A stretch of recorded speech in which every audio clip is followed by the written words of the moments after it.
नमस्कार बच्चों, कैसे हैं आप सब। आशा करती हूँ आप सब ठीक होंगे।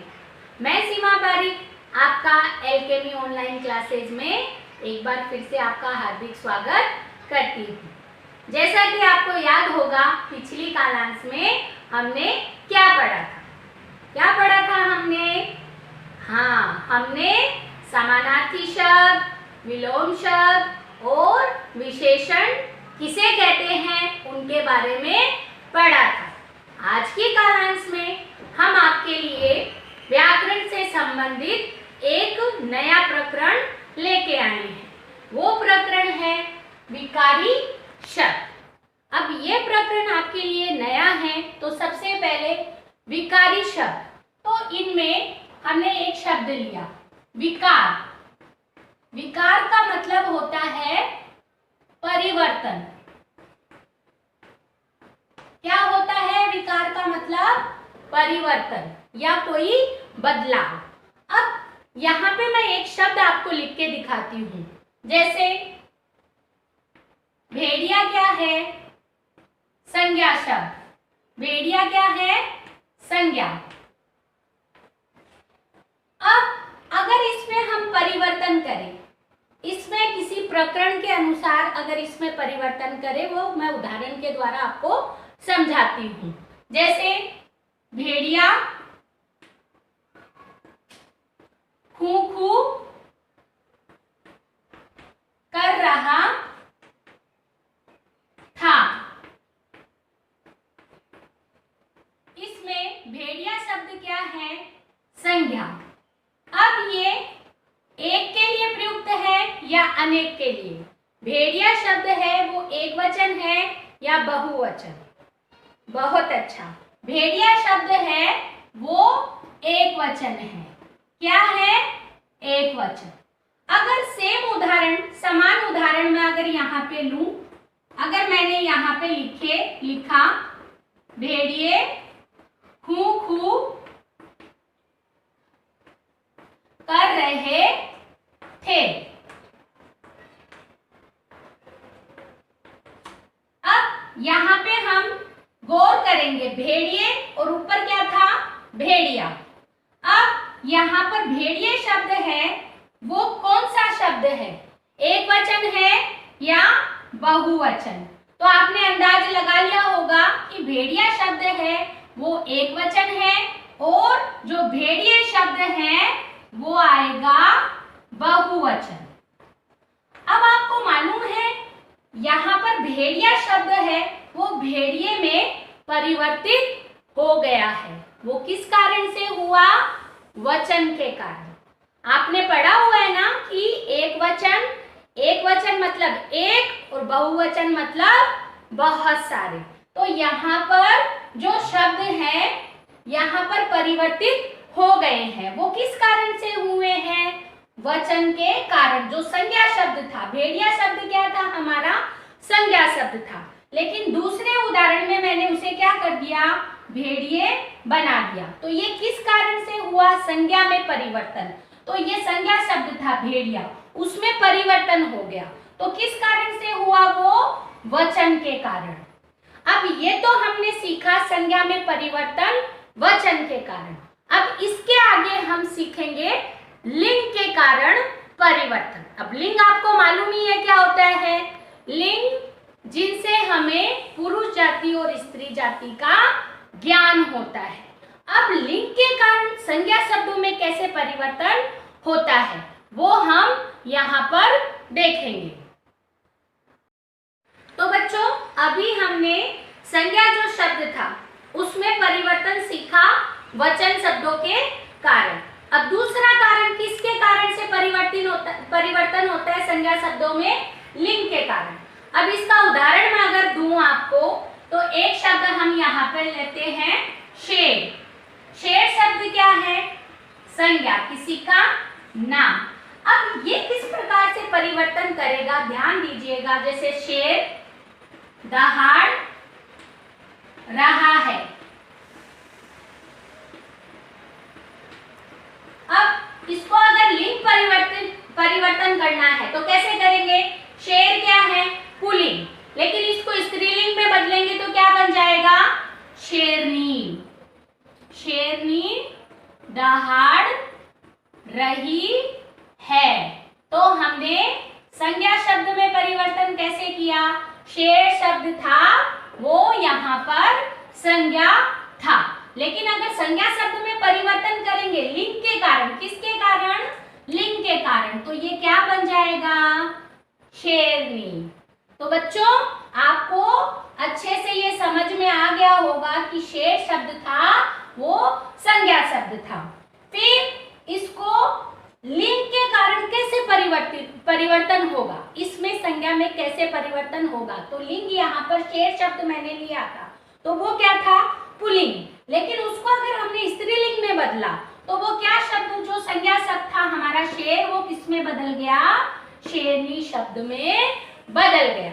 तो दो कारण हमारे हो गए, संज्ञा शब्दों में परिवर्तन वचन के कारण और लिंग के कारण। अब तीसरा कारण है हमारा कारक के कारण। इसका जो कारक है उसका विस्तृत अध्ययन हम आगे के जो वीडियो आएंगे उसमें पढ़ेंगे, लेकिन अभी मैं आपको उदाहरण के द्वारा समझा रही हूँ कि इसमें परिवर्तन कैसे होगा। तो एक उदाहरण हम यहाँ पर लेते हैं, जैसे अक्षत ने माँ कहा। अब ये शब्द आप देखिए ध्यान से, अब इसमें हम परिवर्तन करेंगे। अब कारक में विभक्ति चिन्ह वो आगे की कालांश में हम पढ़ेंगे, लेकिन उदाहरण के द्वारा मैं यहाँ पर आपके पाठ्यक्रम में है वो पहले समझा रही हूँ। अगर इसमें हम कारक के कारण परिवर्तन करेंगे तो ये जो वाक्य है वो कैसे बदलेगा? अक्षत ने माँ को कहा। अब यहाँ पर क्या परिवर्तन हुआ? ध्यान दीजिएगा, अक्षत ने माँ कहा, लेकिन यहाँ आगे हमने क्या परिवर्तन किया है? ध्यान से देखिएगा, अक्षत ने माँ को कहा। तो यहाँ पर इस वाक्य में हमने क्या परिवर्तन किया? हमने माँ के आगे जो को शब्द था वो लगाया। तो माँ के बाद में जो माँ शब्द है वो संज्ञा शब्द है, और परिवर्तन हमने किस चीज से किया है? कारक शब्द से। जो को शब्द है, ने शब्द है, वो सब क्या है? कारक के चिन्ह है। तो उसके कारण से यहाँ पर परिवर्तन हो गया। अब छोटे से शब्दों में मैं अगर आपको सरल शब्दों में समझाऊं तो विकारी शब्द वो शब्द होते हैं जो संज्ञा में विकार उत्पन्न करते हैं, यानी परिवर्तन लाते हैं, प्रकरण के हिसाब से परिवर्तन लाते हैं। अब किन कारणों से होता है संज्ञा में परिवर्तन, वो मैंने आपको अभी समझाया। पहला वचन, लिंग और कारक के कारण। इन तीन जो चीजों के कारण है वो संज्ञा शब्दों के प्रकरण में परिवर्तन होता है। तो आपको अच्छे से उदाहरणों के द्वारा ये प्रकरण समझ में आ गया होगा। लेकिन कई शब्द ऐसे भी होते हैं जो हमेशा लिंग में परिवर्तित नहीं होते, यानी पुल्लिंग से पुल्लिंग में ही रहते हैं और स्त्रीलिंग वाले स्त्रीलिंग में ही रहते हैं। ये मैं आपको समझाऊं उससे पहले आपको विकारी शब्द से संबंधित एक एनिमेशन वीडियो मैं आपको दिखाऊंगी। विकारी शब्द। आज हम विकारी शब्दों के बारे में पढ़ेंगे। बहन गिरगिट, तुम अपना रंग कब कब बदलती हो? भाई चूहे, आवश्यकता पड़ने पर मैं अपना रंग बदलती हूँ। पर तुम अपने में ये बदलाव क्यों करती हो? कई बार शिकार करने के लिए व कई बार शिकार होने से बचने के लिए मुझे रंग बदलना पड़ता है। अच्छा, पर क्या कोई और भी है जो अपनी आवश्यकता अनुसार अपने में बदलाव करते हैं? हाँ, मैंने पढ़ा था कि शब्द भी अपना रूप बदलते हैं। अच्छा, ऐसे शब्द कौन से हैं? बहुत सारे हैं। उदाहरण के लिए चूहा व चूहे का लें। जब वह एक था तब उसे चूहा कहते थे। जब वह एक से ज्यादा हुआ तो उसे चूहे कहा गया। अच्छा, तो ये परिवर्तन वचन के कारण आता है? वचन के अलावा ये परिवर्तन लिंग, काल इत्यादि के कारण भी आता है। जैसे चूहा शब्द का लिंग बदलने पर वह चूहिया बन जाता है। समझ गया कि शब्दों में परिवर्तन लिंग, वचन व काल के कारण आता है।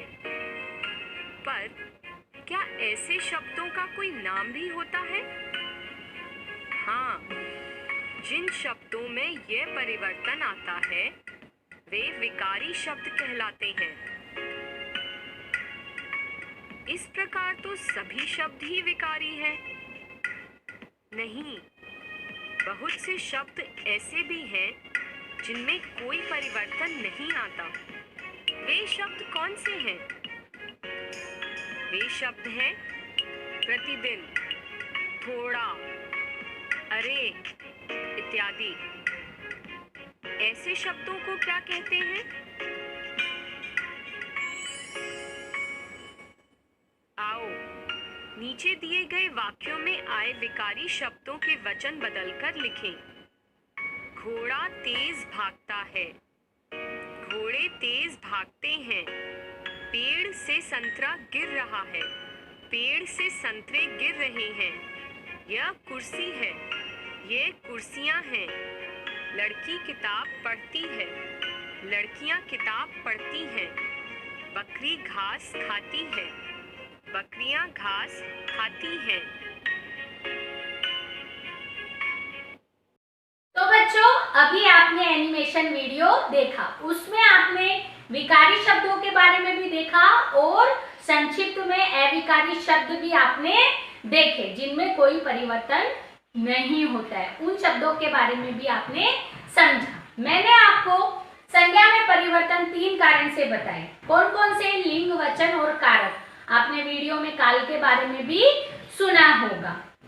लेकिन आज के कालांश में मैं आपको यहीं तक बताऊंगी। आगे के कालांश में कौन से पुल्लिंग शब्द है जो हमेशा पुल्लिंग शब्दों में रहेंगे और कौन से ऐसे शब्द है जो स्त्रीलिंग शब्द में ही रहेंगे, वो हम आगे की कालांश में पढ़ेंगे। लेकिन आपकी पुनरावृत्ति हेतु, यानी पिछली कालांश में आपने क्या पढ़ा है और कितना आपको अभी तक याद है, वो मैं आपको एक ऐसा प्रश्न दे रही हूं जो आपकी पाठ्य पुस्तक में प्रश्न 30 पर और प्रश्न 2 दिया गया है। उसमें आपको कुछ ऐसे शब्द दिए गए हैं जिनमें आपको खाली वचन बताने हैं कि इस शब्द में वचन कौन सा है, और इस शब्द में जैसे भेड़िया शब्द है उसमें पूछा गया होगा कि ये कौन सा वचन है, एक वचन है या बहुवचन। दूसरा प्रश्न दिया गया है ये पुल्लिंग है या स्त्रीलिंग। तो ऐसे ही आपको 5 या 6 शब्द दिए गए हैं जिनमें आपको वचन और पुल्लिंग बताना है, जिससे आपकी पुनरावृत्ति भी हो जाएगी। तो आज की कालांश में इतना ही। तब तक के लिए सुरक्षित रहिए, स्वस्थ रहिए। नमस्कार।